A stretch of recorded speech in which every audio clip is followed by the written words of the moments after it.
Hello, this is Barry. I'm going to be presenting along with my teammates Krishna and Luke about what I would consider a meta presentation about a team project. Because what we're going to do is present what we've gone through as a team to formulate this presentation, which is in turn a presentation about a hypothetical team project. So again, it's a team project within a team project. The challenges we face is the fact that at no point in time were all three of us in Madison simultaneously. Krishna will talk about how we've overcome those challenges, worked together as a team, and formulated this presentation.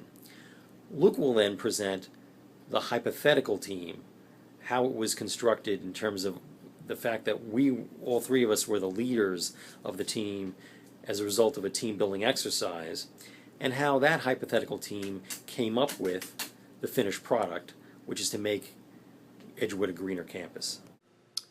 Hi, as Barry mentioned, we faced many technological and geographical challenges while putting together the project. I'll touch on the process and how we overcame those challenges. Throughout the week, I only had one face-to-face meeting with Barry. When we came up with our initial idea and presented that to Luke, Luke said we should take the activity a step further.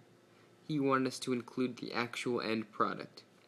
We took it yet another step further and decided to incorporate something pertaining to a greener campus, team building, and a couple things that you'll see in the video.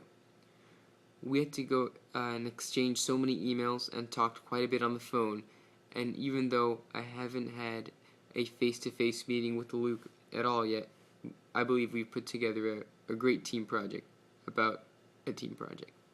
Thank you, Barry and Krishna. My name is Luke, and I'm introducing our scenario for the College Board's action plan, implementing a campaign to go from red to green to make the campus a more green environment.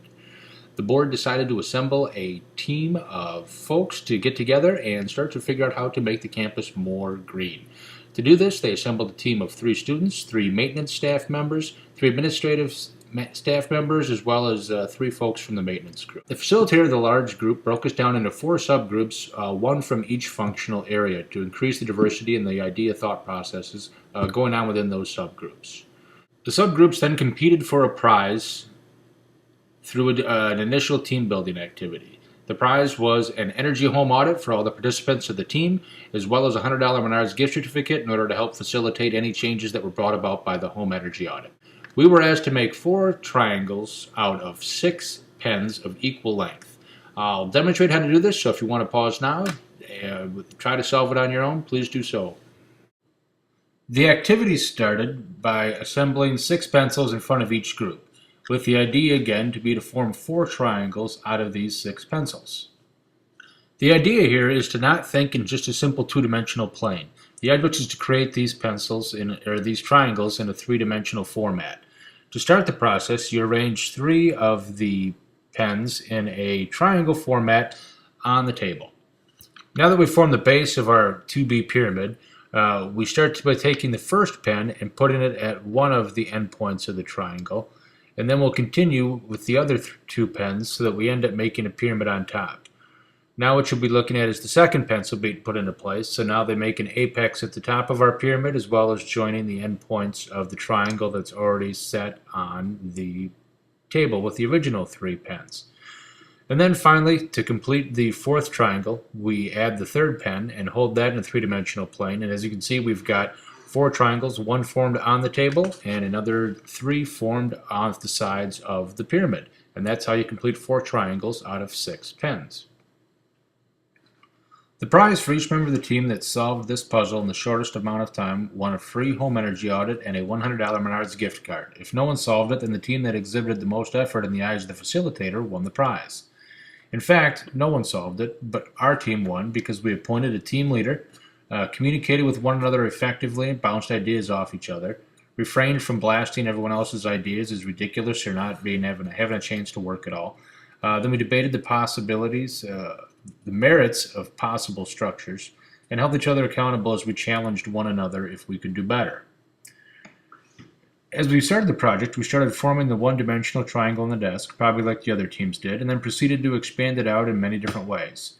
Probably that was similar to what others did, but rather than giving up, we continued on until the bitter end. We were then appointed the leaders of the broader team due to our victory. We continued to use our mindset that we developed during the geometry exercise to come up with a pictorial campaign.